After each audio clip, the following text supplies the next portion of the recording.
It is now my sincere pleasure to welcome Rebecca Shulman, who is facilitating today. Rebecca is from Museum Questions Consulting. We're so thrilled to welcome her here.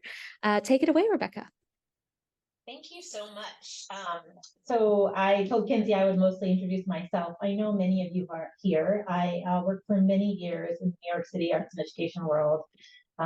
For over a decade at the Guggenheim Museum running the Learning Through Art program. I was on the board of the New York City Arts and Education Roundtable for a while, back when we were all amateurs, before we had professionals like Kinsey to lead us. So thank you, Kinsey, for having me here today. As Kinsey said, now I am an evaluator. I am located in Baltimore, although I love that I can just go up and down the East Coast, and I was just in New York. So I do all sorts of things, and one of the things that I do is evaluation. So today I'm going to talk about evaluation, and I'm going to probably share too much information. We will have time at the end for questions, but if you have clarifying questions, if you put them in the chat, Kinsey's agreed to keep an eye on the chat for me so that I can pause and clarify anything if it's unclear. But I did want to start with a little poll, which Kinsey, I think, can sort of launch into Zoom just to find out what kind of evaluation experience the group assembled has. The majority of you do evaluate your programs and are here to get better at evaluation. And so hopefully some of what I'm saying is stuff that you know already, and therefore will make it a little bit more digestible. A few of you have never done evaluation, and welcome to evaluation. I'm excited to share some of this with you. Some of you have tried and find it difficult, and a few of you are comfortable with the way that your organization is evaluating. That's very useful to me. Thank you.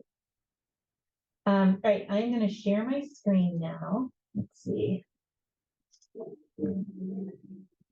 right, so it's not moving forward when I click it. That's going to be the next problem. There we go. So today I'm going to talk about 5 things. I'm going to define evaluation, and in particular, evaluation as opposed to research.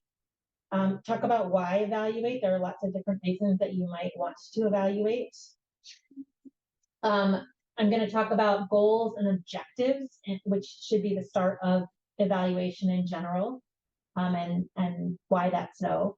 I'll talk about strategies for evaluation, and then how to actually analyze and use the data. And then I'm hoping to leave at least 20 minutes at the end for a Q&A. So first, defining evaluation. So just a formal definition is that it's a systematic and intentional process of gathering and analyzing data, both quantitative and qualitative. So quantitative is data that's numerical, like 25% of people said this, or qualitative, so stories, for example, are qualitative data, to inform learning, decision-making, and action. And what I really wanted to discuss in terms of this is that there's a difference between evaluation and research. And some of you were kind enough to share questions about evaluation when you registered. And that was really helpful for me. Thank you. A few of those questions were more about research than evaluation. So questions like, how do we prove the value of arts education? How do we know if we made a lasting impact? Those tend to fall in the larger research field. They're really, really important questions, but they are things that you need a lot of money and a lot of time to do. And so I just wanted to really clarify that today what I'm talking about is when you implement a program, evaluating the effectiveness of that program at achieving the goals that you've set out for that specific program. I do think research is super important. I suspect the Arts and Education Roundtable can direct you to research that I would encourage everybody to use in your materials to show the value of what we all collaboratively do. And I just to show a difference, and throughout you're going to see pictures that I cribbed from the websites of New York City Arts and Education members, so I hope no one will take offense that I stole a picture from your website. I think this one's from Magic Box. But some research questions that you might ask would be things like, what are the long-term effects of art education on students? How do producing and learning about art affect cognitive development? Can art skills help with social skills? Whereas evaluation questions tend to be things like, if your goal was for students to learn about composition and lighting, did students learn about composition and lighting? Did they use photography to tell a story? Were students able to apply their knowledge of photography to understanding photography in media and advertising? Those are much more specific evaluative questions. Okay, so that's just defining evaluation. And then I wanted to talk about why evaluate. So there are 3 reasons that I think about when I think about evaluating programs. The first is to improve your programs. So how can you collect data that will help your programs get better? The second is to understand your impact. You know, we say we are doing X. Are we really doing X? Should we try to be doing Y? Should we stop saying we're doing X? What's the specific impact that you want to have, and you know, identifying that, like clarifying for you. And then the third, which I think a lot of people often need data for, is communication with stakeholders. So how do you share data and stories that shows the impact of what you do to funders, to board members, to principals? So I did want to take a minute. We have a second poll, and this is the last poll, to ask you what are the primary reasons you evaluate your programs. And I'm asking you to just choose one, like what is the most important one for you? And if you have a different reason, I would love it if you'd add it to the chat. And Kinsey, I don't have an eye on the chat, so you can do that. Hey, people are still answering. I love fun with Zoom chat, but it seems like it's actually pretty close, right? All 3 are covered here, but the main one is to understand impact on people who are participating in your programs. That's 44%, but a good number, 30%, wanted to communicate impact. And actually, the lowest number here is to improve our programs. And I will just let you know right now that my bias is that the most important thing about evaluation is programs. So I'll talk about that, and I'll speak to all 3. It seems like two people put another reason. Kinsey, can you share what those are? There was one in the chat that says we're a group of 3 attending together, and we all chose differently, which is fascinating. I love that. And then we're looking at ways to get more insights into our students' media arts skills through students speaking directly on video, a la reality TV. And then another person shared that they wanted to pick all of the above.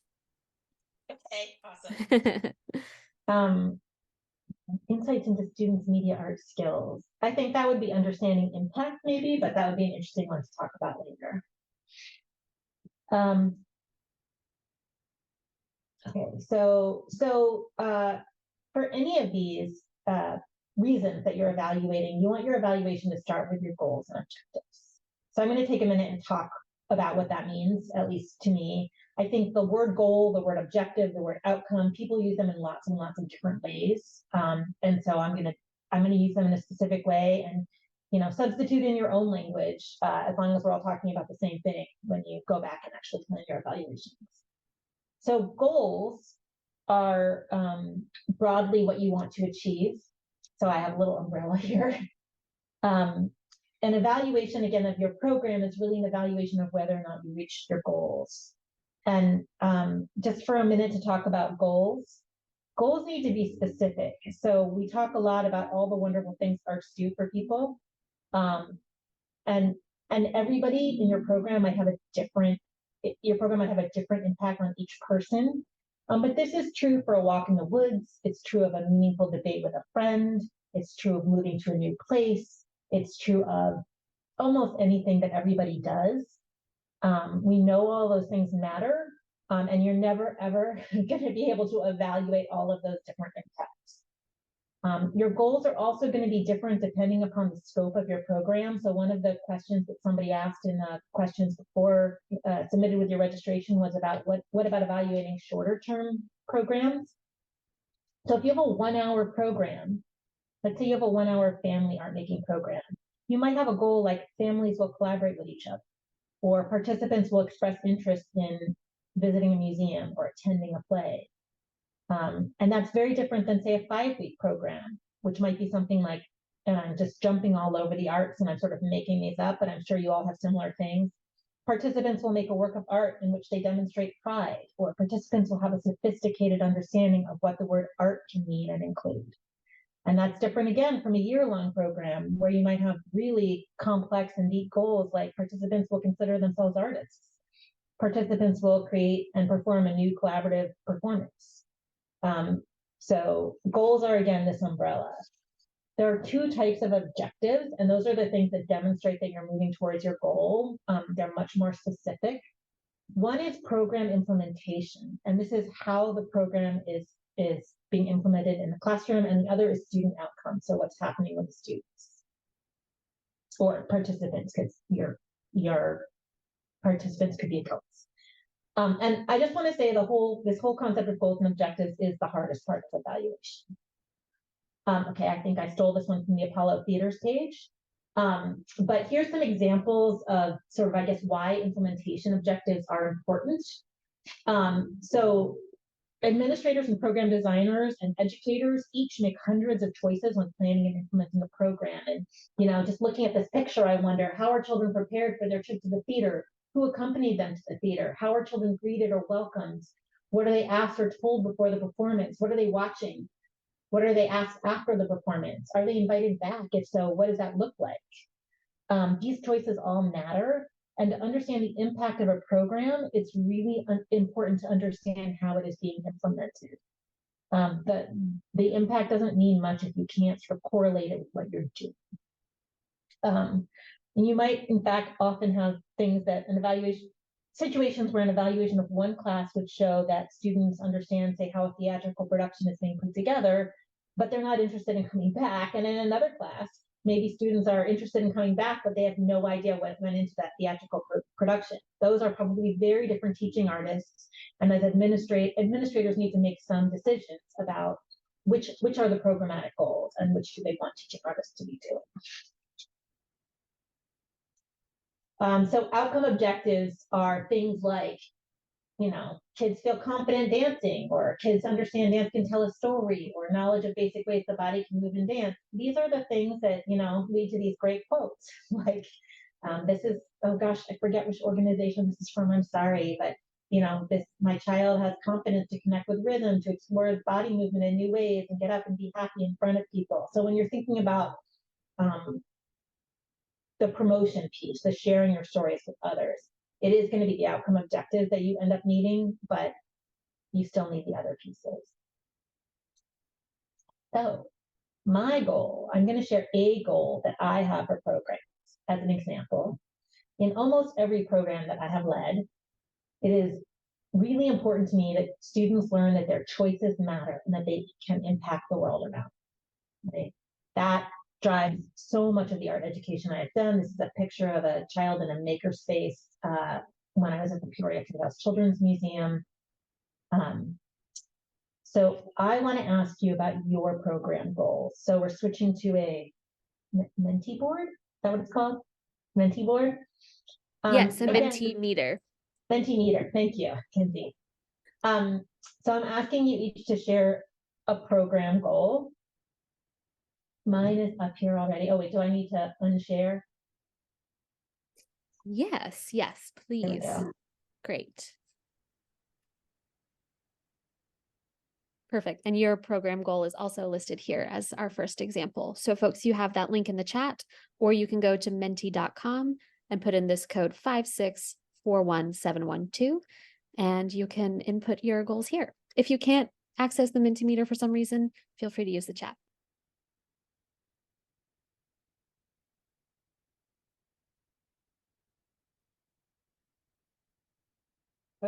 I'm gonna actually pause and use this. So the person who said social impact, I actually am in the middle of writing up a blog interview with somebody who's evaluating social impact. So can you make that more specific? What do you mean by social impact?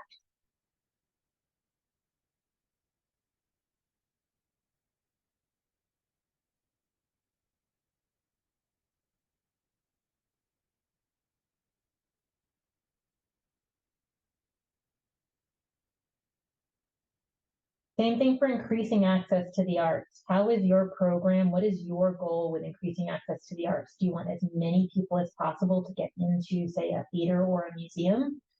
Do you want people who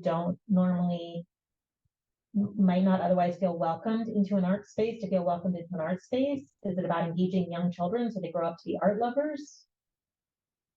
Again, civic engagement, same thing. What does that mean?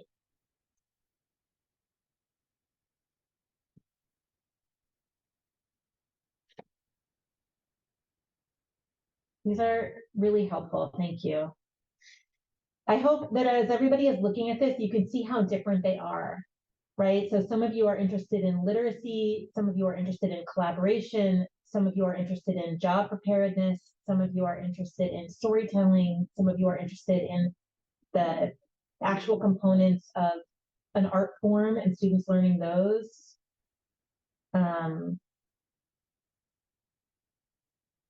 Some of you are interested in parent-child connections. Okay, we'll save this and share this later with people. So I'm going to share my screen again, but I want you to keep in mind your goals because your goals drive your objectives. And I'm going back to and that drives your evaluation.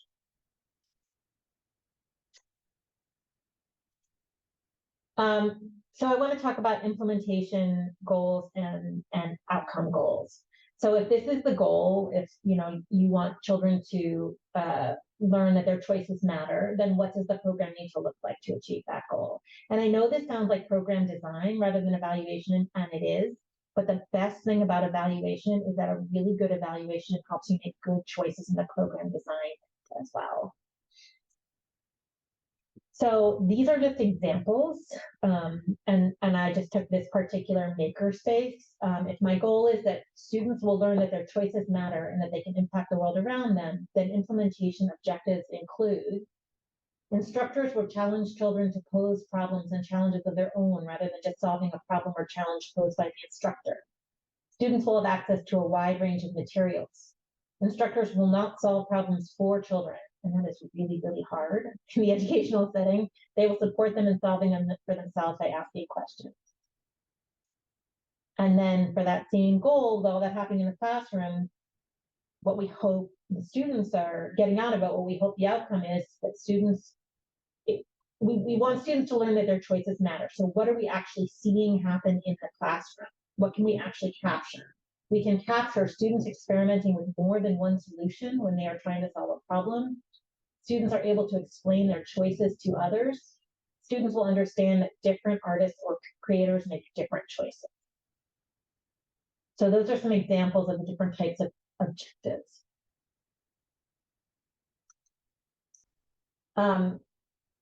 Okay, so I have two notes here that I just wanted to make sure not to forget.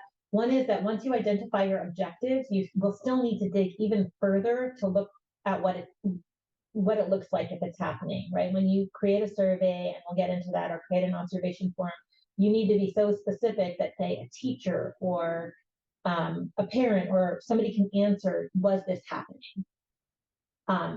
And then this work is, I said this all right, I think I can't say this enough. This work is one of the most valuable parts of the evaluation process. It drives program design. And it is, for that reason, an amazing space for team conversation. So if you're ever looking for great things to talk about with, say, teaching artists during a meeting, this is phenomenal. This is our goal. How do we get there and what does it look like? Okay, I'm just going to pause and take a breath and ask if there's any questions, clarifying questions. We did have a question in the chat. What is the difference between outcome objectives and hypotheses? Ooh. It's like different language sets. So hypothesis scientifically would be a guess about what will happen, right? Whereas outcome objective is what you expect to see happen. It's not really a guess. And if your outcome doesn't happen, you tweak the program to see if you can get it to happen. Otherwise, it can't keep being otherwise you have to change your program. If you can't get it to happen, you need to rethink your goals and your outcomes. A hypothesis is similarly something that you're testing, but yeah, it's like they're different worlds of grammar, but does that answer the question at all for whoever asked it? Okay. Hopefully it did. Are there any other questions, Kinsey? That was it. All right, so how do we get the data that we need to show that our outcomes are? Okay, I'm going to talk about 4 different ways. Surveys, observations, embedded evaluation. A lot of you asked, how can we embed this into teaching and make this joyful and engage, our instructors in this work, and interviews. Important note, pick one or two. Do not try to do all of them. If you are not currently doing evaluation, I would pick one to try to implement this year. Okay, so the first one I'm going to talk about is surveys. A survey is, as you all know, either a piece of paper or an electronic form that you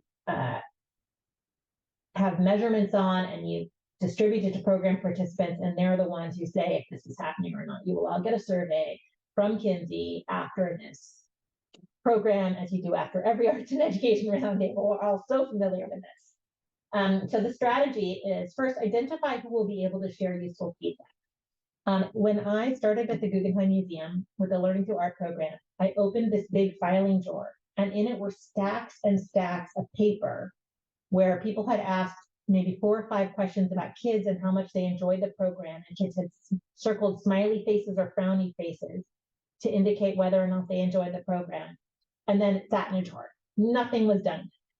And there's numerous reasons for that, but one is kids are not usually the better people to give useful feedback on the program.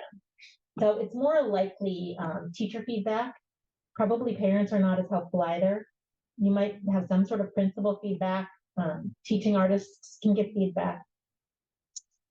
So then you create a tool for them and you distribute the survey, and then you'll get it back. And we'll talk about data analysis in a minute. This is a very blurry example.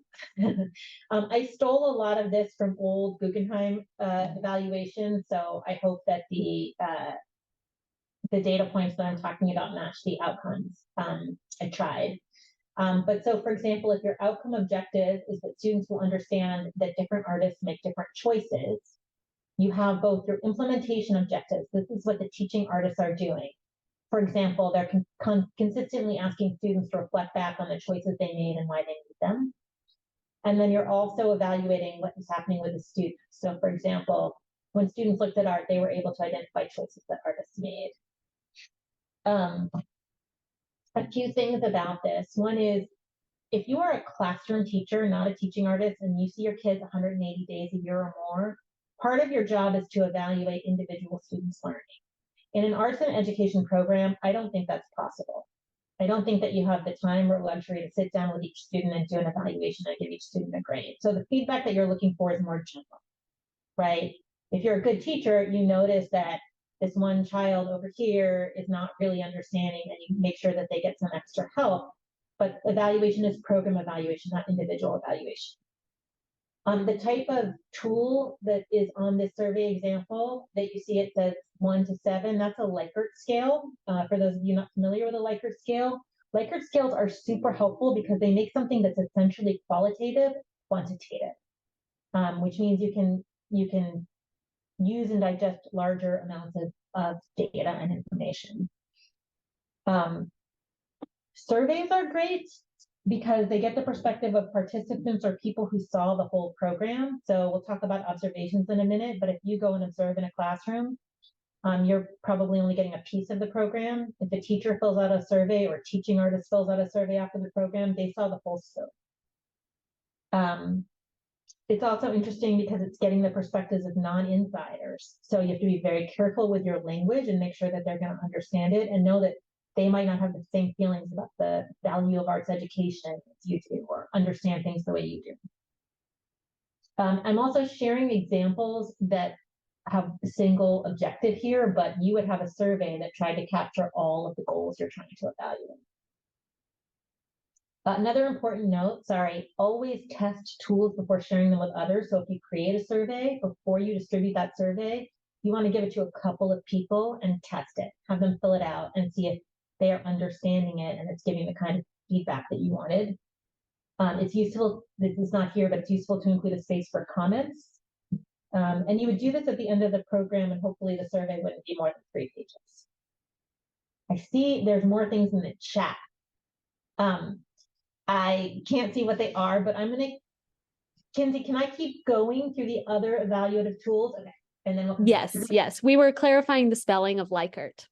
Oh, did I spell it wrong? No. Oh, it's No, only in my notes no. that I spelled it. Likert. Yeah. Yes, perfect. Thank you. Okay. So the second type of evaluation method that I'm talking about today is observation. So observation is when using a tool, someone who is not part of the lesson observes and notes if the objectives are being achieved. So you create a tool that shows what this looks like. And if you're creating a survey tool and an observation tool, there's a lot of overlap between them, but they're different because you have to think about who's filling it out and when they're filling it out. And a program administrator or someone else visits the classroom and uses this tool while observing. I like to have spaces for comments.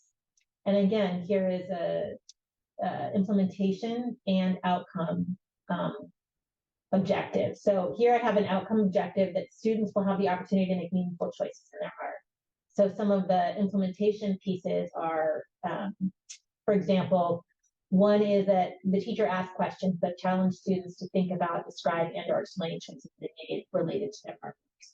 You might go in as an evaluator and they are doing something that day where this is totally inappropriate and they didn't do it because it wouldn't have made sense with that day's lesson. And I think most people who observe are smart enough to sort of know that and leave that from that observation. Again, always test your tools. You go into a classroom with your form and use it to maybe look at 2 or 3 lessons prior to distributing it.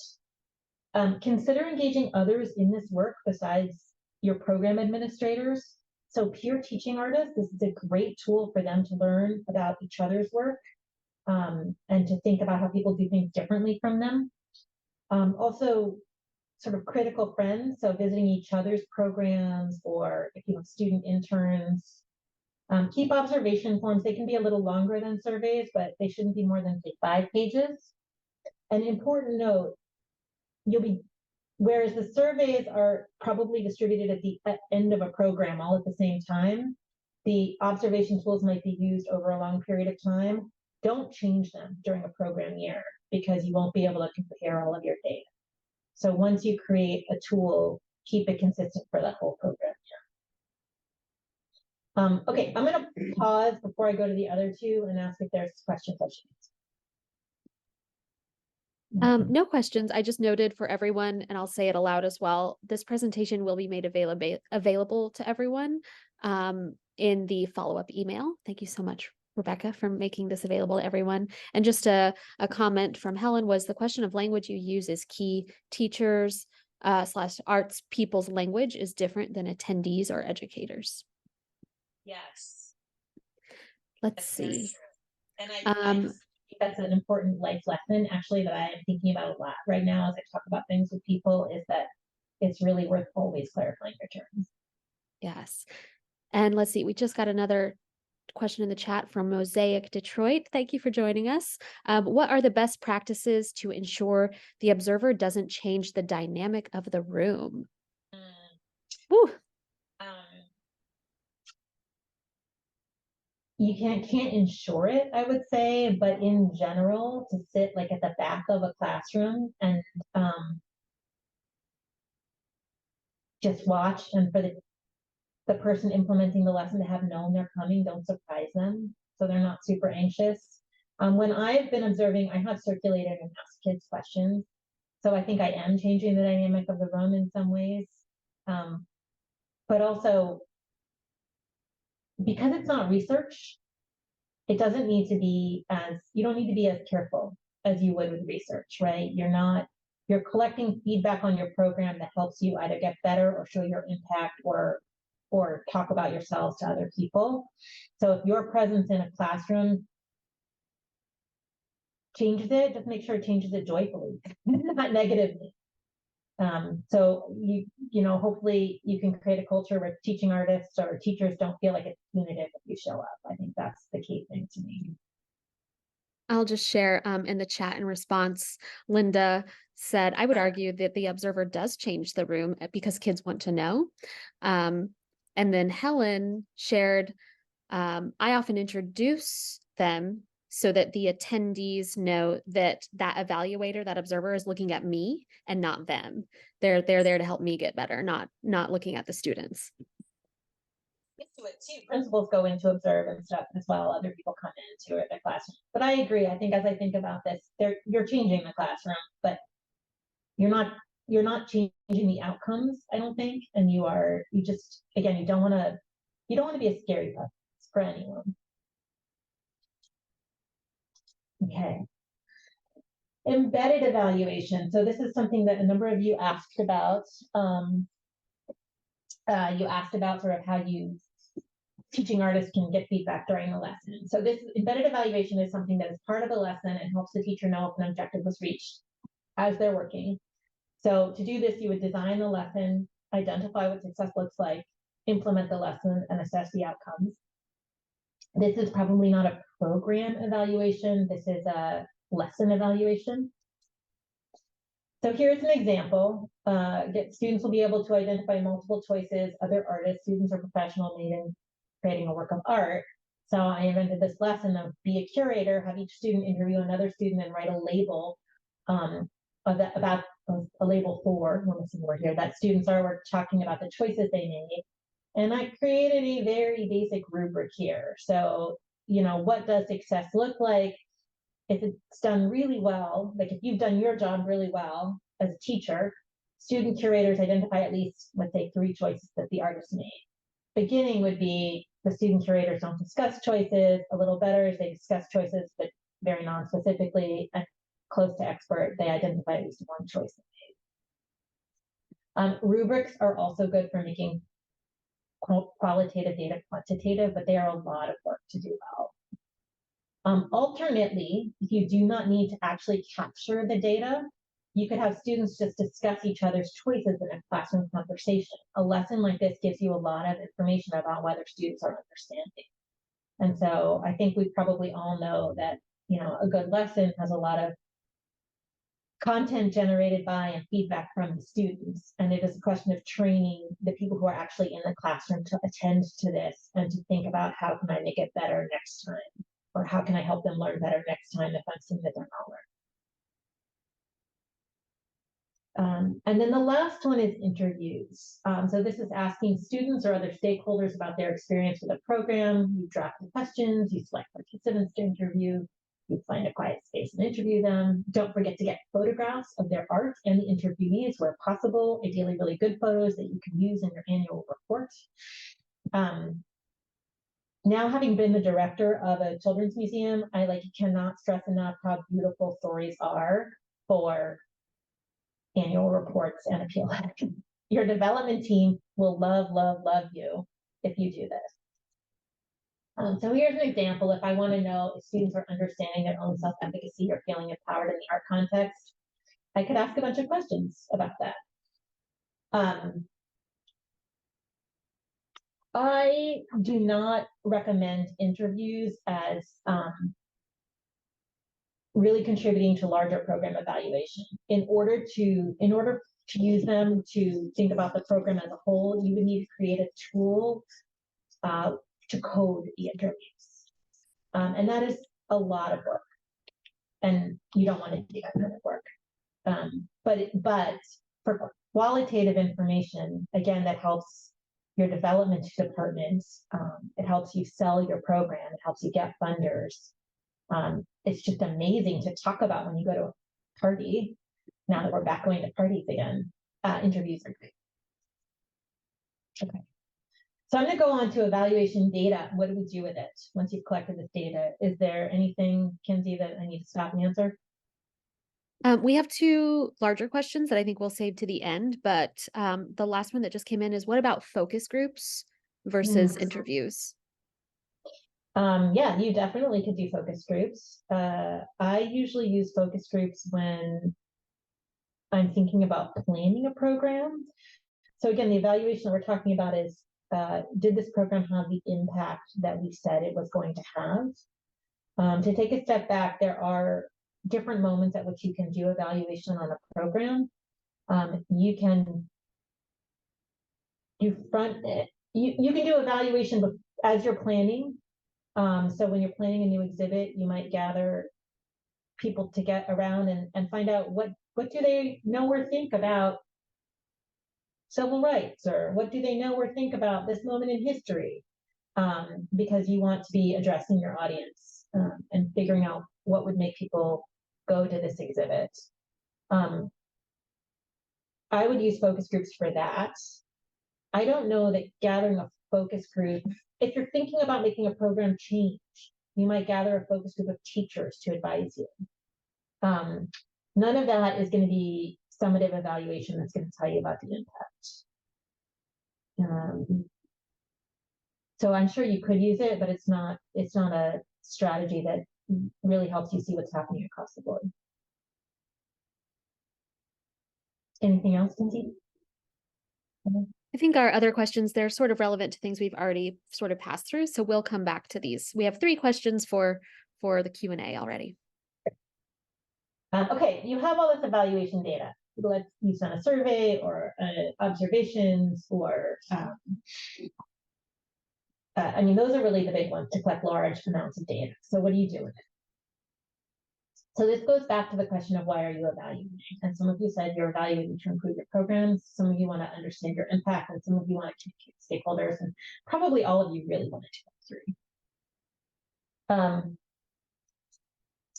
So if you are focusing on improving your programs, the question is how can data inspire ideas for how to get better? So the first thing that you want to do is organize and review. And this is how I do it. I take each objective, let's say it was a survey, and I put what teacher 1 put, so I'd go down the board, what the teacher put on a scale of 1 to 7, and I end up with an average. And this is why quantitative data is so helpful, right? So now I can see that I threw in this wacky one that students were able to discuss choices writers made, they discussed literature, see if it was transferring. That didn't do so great. So that's not an impact we're currently having. Students noticed and or listened to the choices other students made. That needs some help. Students provided thoughtful, clear explanations of why they made some choices in their work is what scored the highest. So there's the organization piece of it. You look at it and look at what scores lowest, even if it's still high. Be ambitious for yourself. If you have a scale of 1 to 7 and the lowest thing is a 5.5, look at what scored 5.5 because you can get better. And when everything is scoring a 7, get more ambitious and add some more outcomes because your program is doing more than you say it's doing. So that, again, this is my approach. I use these numbers to guide what to do, what to work on. And then think of experiments that might lead to a higher score. So if we see, for example, that students are not noticing or listening to the choices students made or not responding appropriately, then it seems like the issue is that maybe students aren't able to listen to other students' choices or to understand that other students are making choices differently than they are.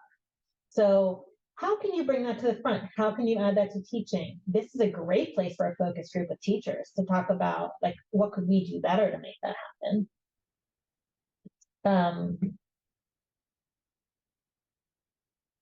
Yeah. So it also creates a culture of experimentation at your organization because you're going to try 4 things for next year or something, and they're not all going to work, right? Some of them are going to flop. And you want teaching artists or teachers to feel like they also can try all these things, and some of them won't work. So that's just a little bit. So think of experiments that might lead to a higher score, celebrate the successes and the failures, and repeat forever. That's how you improve. And this is the reflective practice cycle that is setting your program goals, aligning your programs, implement and evaluate, reflect and improve, and it never, ever ends. So that was using evaluation for program improvement. Understanding impact, the question is, what's the specific impact you want to have? I think this is very, very closely tied to program improvement. And again, you organize and review it. And here, this is one reason that I put in this little outlier of students were able to discuss the choices writers made when we discussed literature. And when you all talked about your goals at the beginning, some of those were about transferable goals, with social impact, or there was a civic one. So you want to look at whether these lessons are carrying outside of the lesson.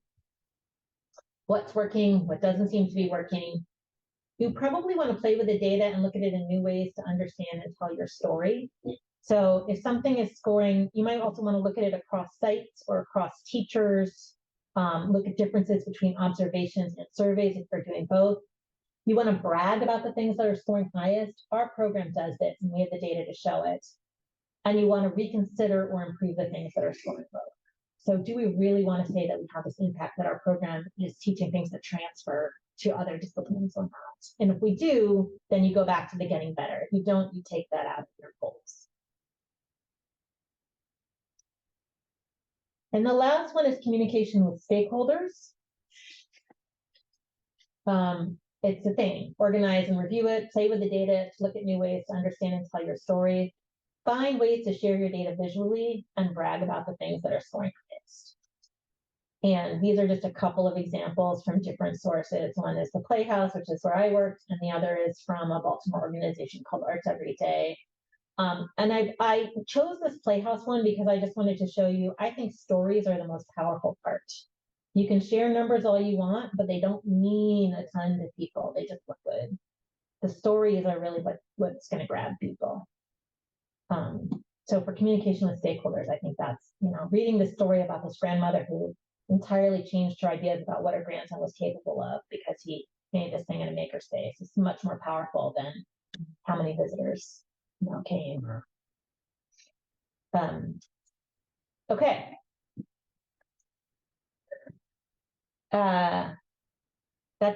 I think before we do the Q&A, we have another Mentimeter that we wanted to launch. So I'm going to stop sharing and Kinsey's going to do that.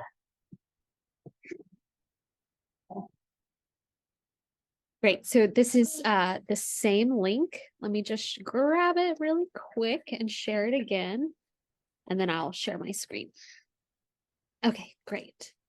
And again, if you can't access the Mentimeter, feel free to put your answers in the chat. But I think we're just thinking about, yeah, go ahead. There's 3 questions that are coming your way. The first one is the question of, did anything surprise you? Is anything like new or, surprising? You're going to get 2 more questions after this.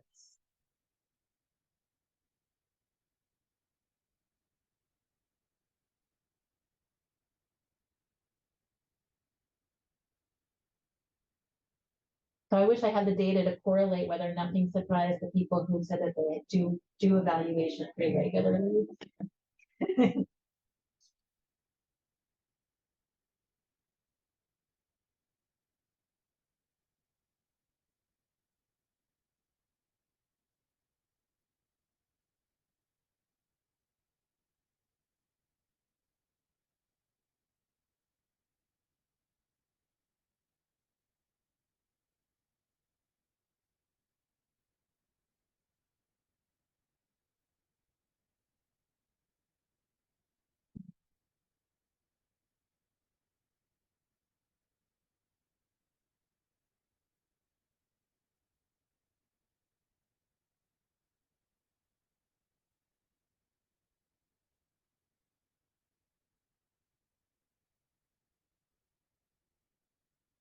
Okay, so maybe we can launch the second question and people can keep answering this one too.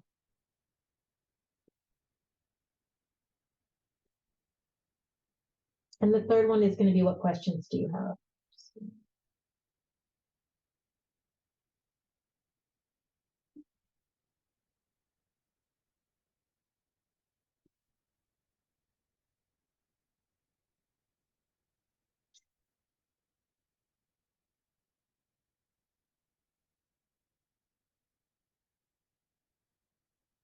I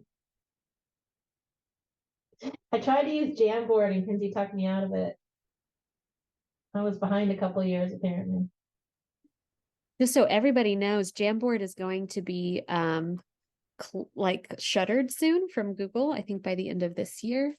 They have, I think, another tool that they're going to be launching that sort of does the same thing. So if you use Jamboard frequently, or if you have those saved, save them as a PDF because they will be going away very soon. And also Jamboard only allows about 20 people on at a time, which is why I knew that we would have quite a large group here. So I'm glad that we pivoted to something else. Then the third one I know some people seem to, we didn't seem to lose anybody over the bulk of the presentation, which surprised and made me joyful, but we are losing some people now as we come closer to 5 o'clock. So I just want to say that, first of all, I think a lot of important information will come out during the question and answer, but I also want to say to anybody who has to go that just at the end, well, Kinsey will share this presentation as well as my contact information. And thinking about this and thinking about how hard it is, I did put together a few packages. So if you're working with a small organization that doesn't have a big budget and wants to try new forms of evaluation, I'm trying to figure out ways to help you and support you that don't break the bank. So that'll be coming here. I'll share that a little bit at the end of this, and also Kinsey will share that in her email. And yes, okay, great question. So databases was one.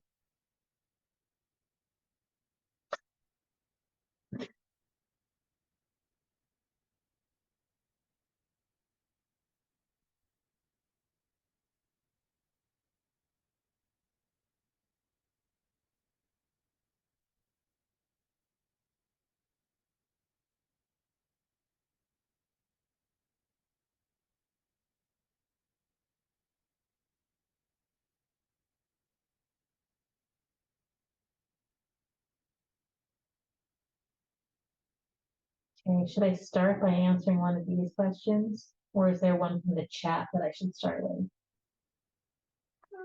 I think we can start here. Okay. Yeah, we can start with a few of these that you feel like we can answer, and I can stop sharing my screen shortly, and we can kind of go through some other things that came in the chat as well. Okay. What software tools do you use to automate data collection? So one of the, I mean, surveys can be done online, and that is fantastic. So I am most used to SurveyMonkey, but also certainly Google Forms, which is free. SurveyMonkey does not do you very, very much good without a paid account. And I think they, in the last couple of years, changed the way they do that. What is nice about a paid account is that they then will export it into Excel for you. There's also another one called Paperform that a colleague of mine is using. There are certainly much more complicated ways of gathering data, like Qualtrics, and I don't think any of us are looking at expensive large statistical platforms. So I think start with Google Forms if you don't have a big budget for it.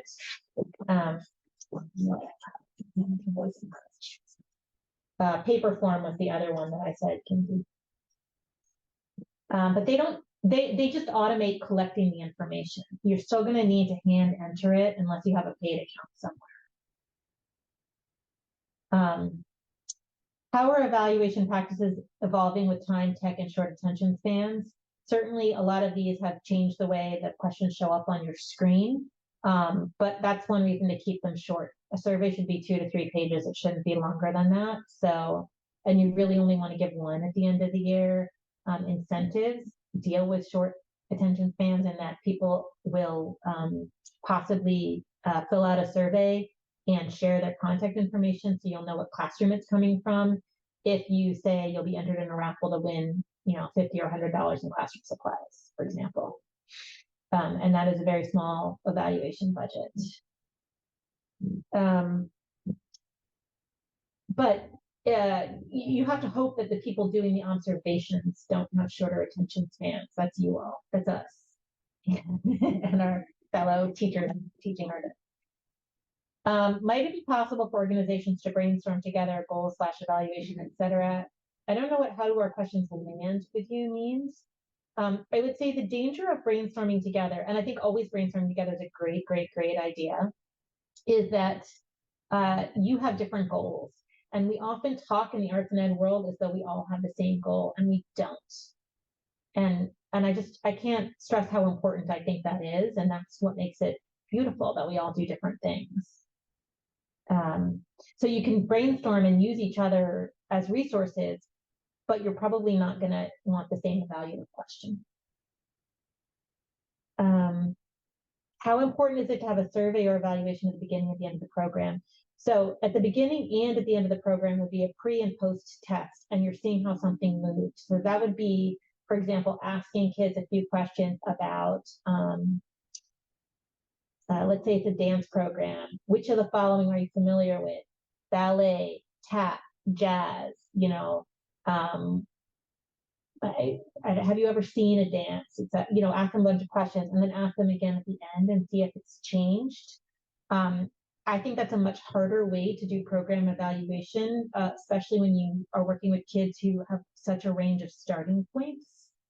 So I would say I don't think it's important to do pre and post test for this type of program evaluation for these goals that I'm talking about with evaluation. It is often very useful for research. And I'm giving you like really short answers to all of this. Where you store the data, I store it in Excel and save it in Google Drive or on my computer. Yeah, it's not a very sophisticated answer. I'm not using very sophisticated evaluation tools. People have shared a concern that teachers might resent being evaluated by colleagues. Okay, so that is like probably another topic for another session, but I think that is a really, really important question. It is about creating a culture in which people might be a little bit anxious, but this idea that they're supporting each other and that identifying things that aren't working is great, because then we learn something new and we can try something new. It is a very, very hard thing to do as a manager, but it is also doable. And so I think that's the way you stay positive. Ideal cadence, participant fatigue. Let's see.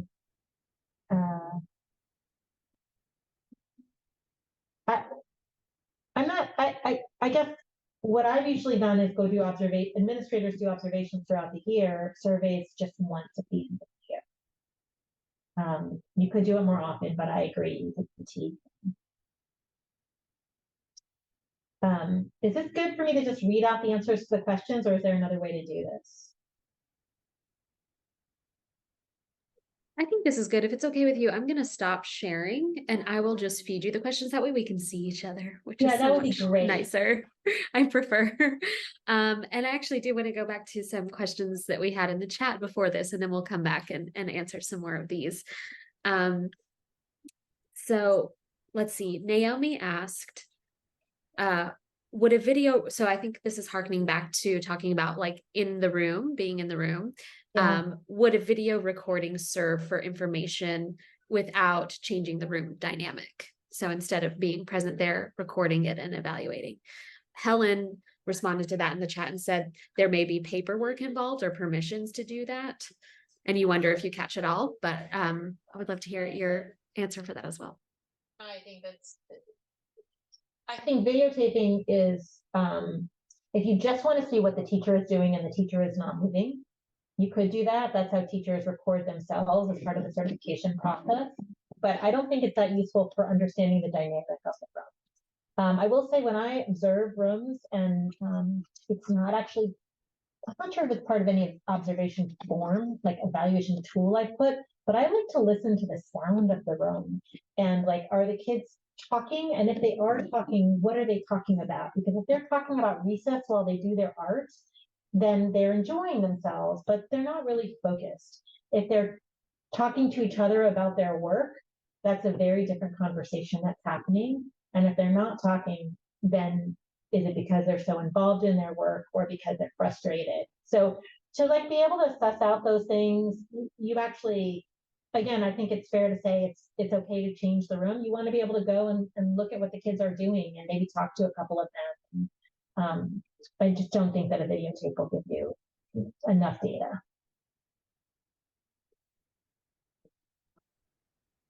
Amazing. But thank you. You were evaluating how teaching artists did a demo and you asked them each to videotape themselves how they do the demos, and you could all watch them and compare. But that's not a program evaluation. That's really more a sharing. Okay. Let's see, the next question. I feel like we talked a little bit about survey fatigue and cadence already. So the following question after that is, let's see. As a teaching artist and public artist, I'm often giving programs to large crowds of participants who might interact for different amounts of time. In those cases, it's hard to do a written evaluation. Are there any physical type tools that can help capture feedback?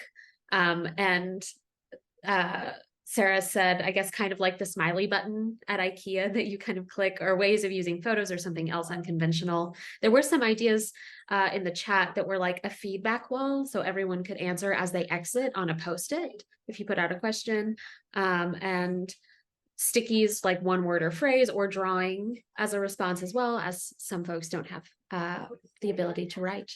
And would love to hear what your thoughts are, Rebecca. Is the person who asked the question still on? I'd love to know, like, just an example of what you're teaching in that situation, because I think you could embed something, I guess, is what I'm saying. I think that if you're teaching people, say, a couple of dance steps before they go, ask them to like put together 3 of them in their own special goodbye dance, and then you'd see if they learned something. Yes, Sarah is still here. Sarah, feel free, if you can, come off of mute and share a little bit more, or you can put it in the chat. Let's see. Sarah says, I'm often outdoors doing a public art project. And so people are helping to create the public art project and then they leave in the middle of it? Or... Yeah, so I work with environmental agencies and government agencies as a kind of like an artist in residence, community artist in residence. So when you go back to get funding for the next round of creative arts engagement to get people to show up, you know, basically, you know, beyond really cool pictures and things like that, it's really hard to gather data, especially if you're trying to do the program and collect the data and get the photos. And so I'm sort of like, you know, what, I'm just sitting here dreaming up, like, maybe I need to have a row of buckets or something like that. I can't really do Post-its or anything like that because aesthetically it's going to look like a public meeting and not be very fun. And it also might blow away. Sarah, what's your goal? What's your primary goal for the participants? My primary goal is, for instance, for one of my clients, I work with a variety of different clients, but one of them is just to be connected to the Mississippi River where we live. People to see themselves as vitally connected to the river. And yeah, so that's interesting. I kind of think, I'm kind of imagining, and this is ridiculous, and I know that not everybody can write, but like everybody adding a line to a collaboratively sourced poem on their way out about the river or something like that. Yeah, sometimes it is useful to have a second person because maybe they could like share one word they're thinking of about the river as they leave. Yeah. But no, and sometimes I feel like it's asking too much to try to do the program and the evaluation all in the like however many hours time frame. But I keep trying to think of like a tool that I can put out, like a sandwich board, maybe something like that, that people can just, you know, I don't know. Anyway, I think the thing about evaluation is that it is a certain amount of work, and if you're not going to be able to use the data is not going to be useful to you. It's not worth doing. And so it needs to be assessing whether or not you're reaching your goals in some way. I'd love to brainstorm with you more about that, Sarah. It's interesting. And museums sometimes like give up on their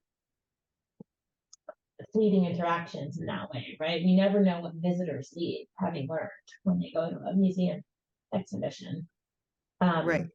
But I do think that there are things that you could do. And I've seen some funny, like, some cool built things that people are using lately, but they're struggling with finding the right questions that can be answered in that closed-ended way.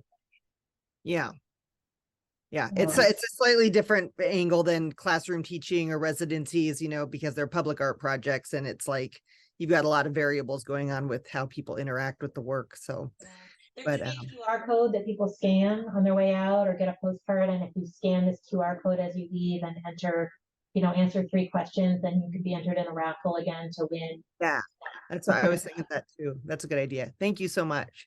Yeah, you're welcome. I hope that was helpful. This is great. I love it. And then Eve Wolf, I just want to share in the chat, also responded and said, write a takeaway word on a river rock and leave it. Maybe for the future.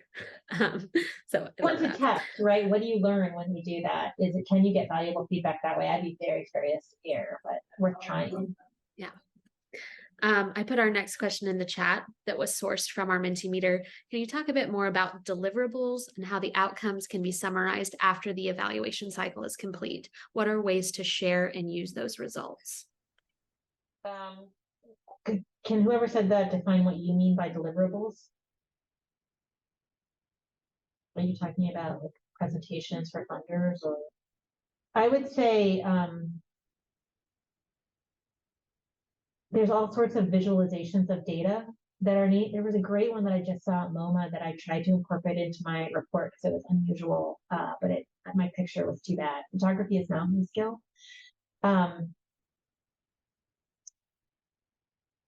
So I would say, for example, if you're evaluating your outcomes and you're, one of the things that you're trying to do is, let's say, kids make choices, you would say, 90,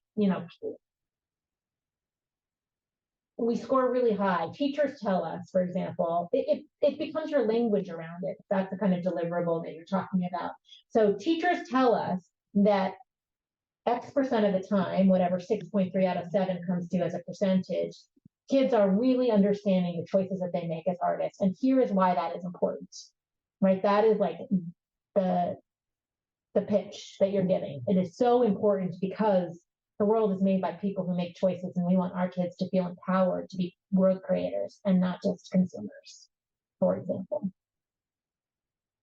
I don't know if that answers the question. I think it's great. Thank you. If the person who shared that question has any follow-up or context, feel free to share either in the chat or come off of mute. The next question is around rubrics. It says, you said rubrics are hard to put together, but are they effective comparatively? Yeah, so I've used them most in actually large research studies where we wanted to get at things like complicated things like problem solving and critical thinking, and it really required rubrics. I think a Likert scale is so much easier. Again, if your goal is program improvement and you can ask a question where everyone will understand the question you're asking and be able to score it on a 1 to 7, you don't need a rubric. For a rubric, what you need to know is what it's going to look like at different stages. And the rubric that I shared, where I said kids at the level 3 can say one choice they made, and kids at level 4 can share 3 choices. I have no idea if that's accurate or not. I made that. That is not actually a good rubric, because you then want to go test it. You want to go work with kids in that lesson, see what it looks like if they're really advanced. There might be other variations, like kids only make one choice, but they spend hours and hours thinking about that choice and talk about it at length. And so that's where rubrics get really complicated to me, is that you really need examples of how this plays out in the classroom. And it tends to be that you'll have different instructors doing different things. So you probably don't have enough consistency in what you're doing to make a really strong rubric that's worth the lift.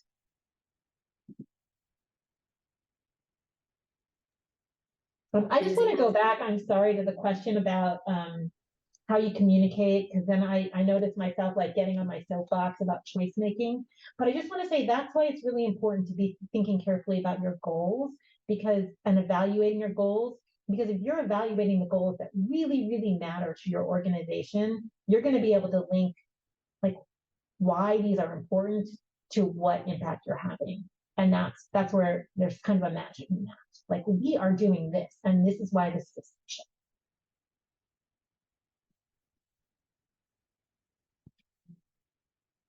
Thank you. Okay, so we have just a couple more questions on this form that we crowdsourced that I'm going to share, but folks, if you still have questions, we still have time. We put them in the chat, or I'll invite folks to come off of mute in a moment once we get through these last few. I'm skipping because I saw this one and I was like, oh, such a good question. What is a reasonable budget for evaluation?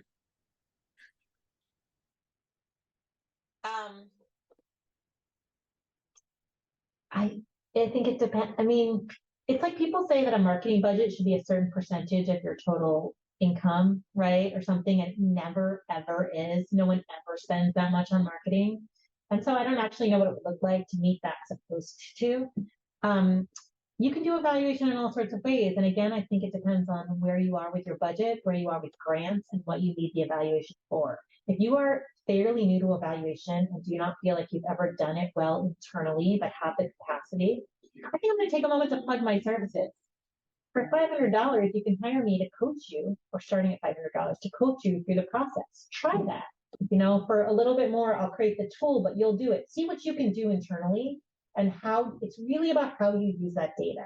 If you spend $10,000 on an outside evaluator and you put that in a drawer, then that does you no good.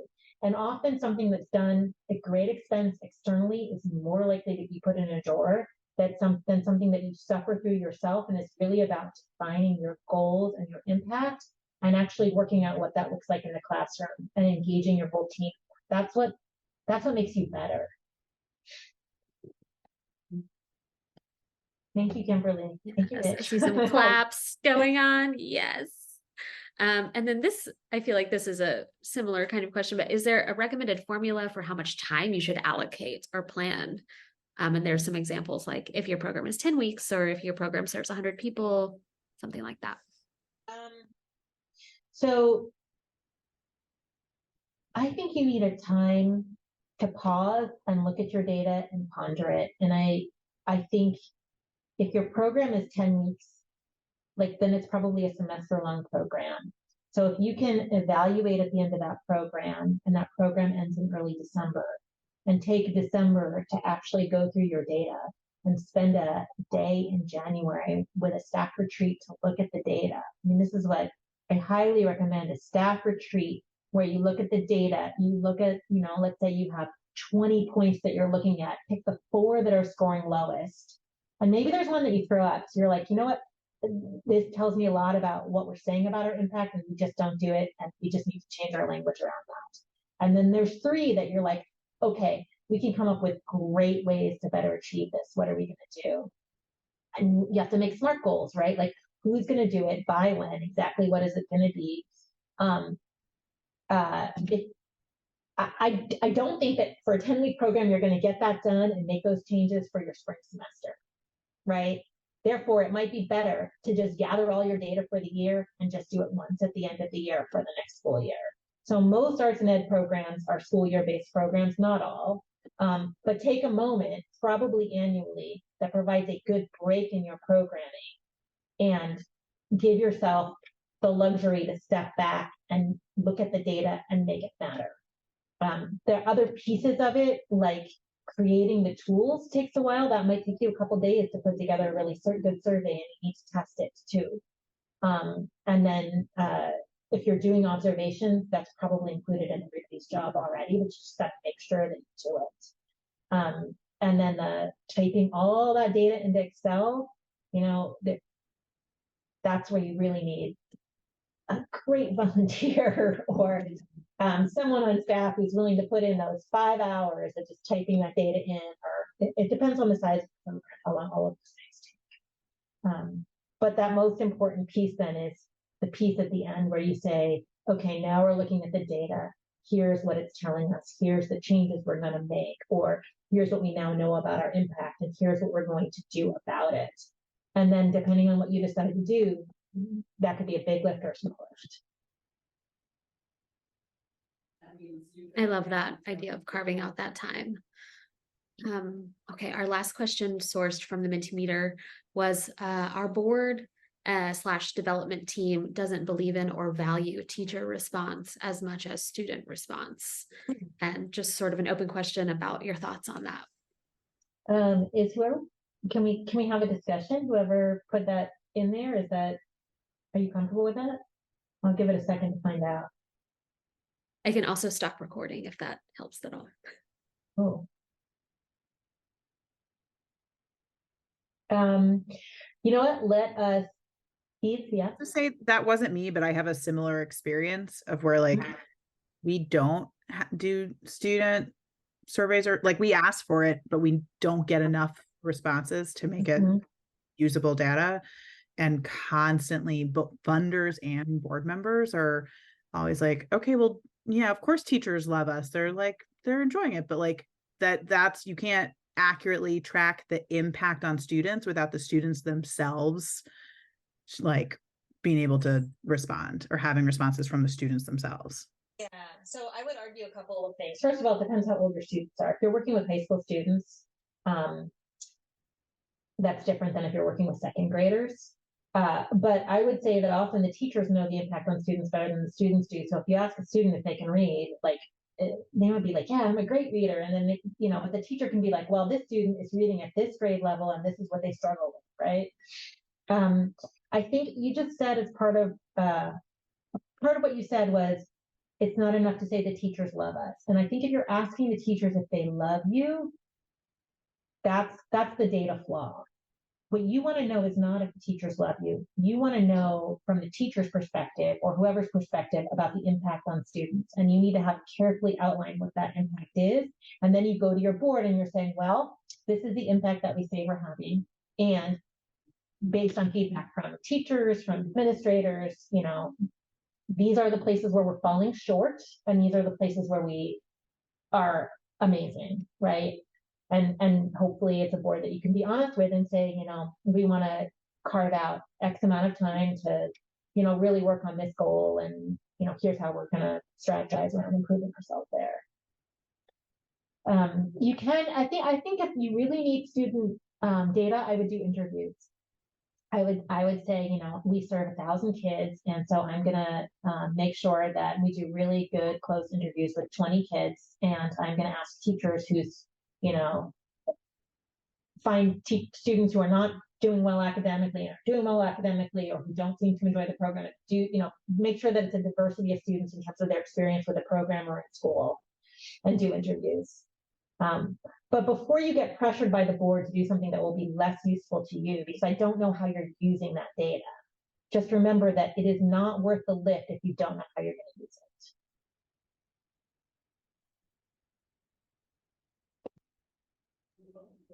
I love that last point.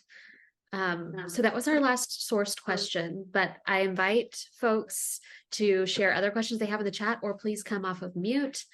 We still have a little bit of time together, so feel free to fire away.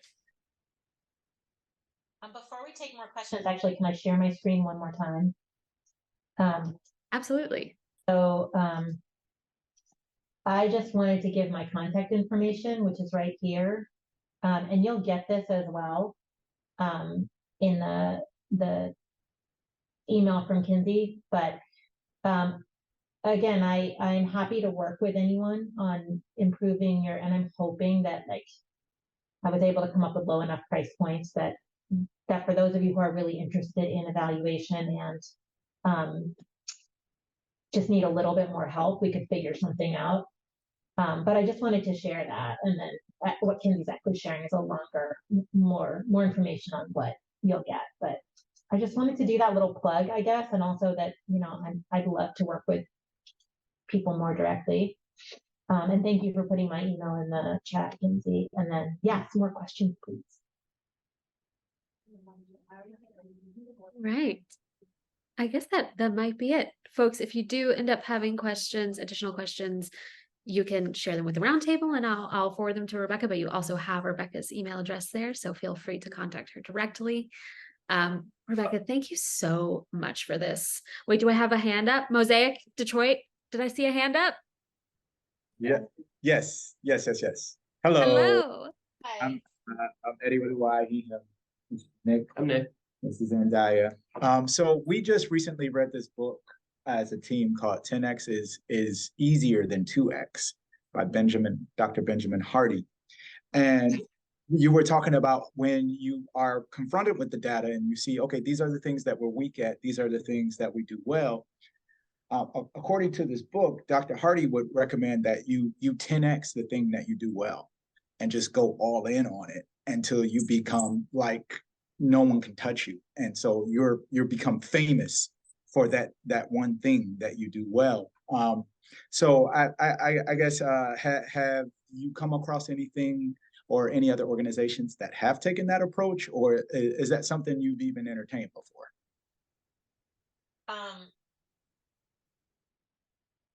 Okay, so now I feel like it's like the hypothesis question. We're getting some language differences here, right? And some field differences. And this is a fascinating question, and I do want to think about this more. And if you put the book in the chat, I'd love to look it up. I think that if you have three institutional goals, right? Three organizational goals, and one is kids will think of themselves as artists, and one is kids will know how to get into careers in the arts. Let's say you're working with high school students. And the third is kids will really know how to use the tools and processes of one art form, right? Let's say those are your three goals. And you're doing really well in two of those, but not the third. My question is, are you really achieving your mission without the third? And it probably depends what the third is, because if the kids can really paint, like they really can paint, but they're not getting into arts jobs, then maybe you don't have the thing that you want at 10X. If they're getting into arts, and this is where you're using it to understand impact. If they're getting into arts jobs, but they don't paint, then maybe there's so many arts jobs that you don't need to be an artist for. I'm not an artist. That you want to rethink whether you're actually teaching kids to make art as part of that. And maybe you don't. Maybe you jettison that and you 10X that I'm getting kids into the art field. So again, I think it depends on what the mission of your organization is, and which is the thing that they're succeeding in. Because if kids are having a lot of fun, someone put fun as a goal, and they're not getting the other things. My personal opinion is, if I were a school principal, I would love you to come in for an hour, but not a 20-week thing, right? I think there's a value proposition, right? And I want to show that the arts matter. They bring joy, but they also matter the way math matters, science matters. Yeah. So does that answer that question? Yeah. I would say the other piece of it is that for me, evaluation is about getting better. And I think the 10X is about getting better too. But the whole point of evaluation for me has always been how do we aim for great, right? Let's aim high because we can do it. But in order to do it, we need to keep getting better. And so if we just say, oh, we're not doing well at this, let's jettison it, then as a field, we don't get better. And as Yes, it's in the chat. The book is in the chat. Thanks for sharing that. Yeah. Anybody else have something that popped up they want to share? Yes. I don't know, Rebecca, if you've been able to see, but there has been so much gratitude in the chat for this today. And I feel the same way as well. Like my gears are turning too. And I'm so appreciative for you for sharing this with us. Folks, help me in thanking Rebecca for today. And please know that you will be receiving information and resources and all of that good stuff from Rebecca and myself. Look for those emails to come to you soon. I also just want to share that the Roundtable has another virtual series coming up that we would love you to join us for. There is a link in the chat for this event. It's a series coming up starting on November 28th. We have one workshop every day, 4 days in a row. It's called Take Care, Demystifying Insurance and Care Options for Independent Arts and Culture Workers. I encourage you to join us if you can. But overall, just Rebecca, wow, thank you. So grateful to have you here. Have a wonderful evening, everyone, and we'll all be in touch soon. Thank you all. Great.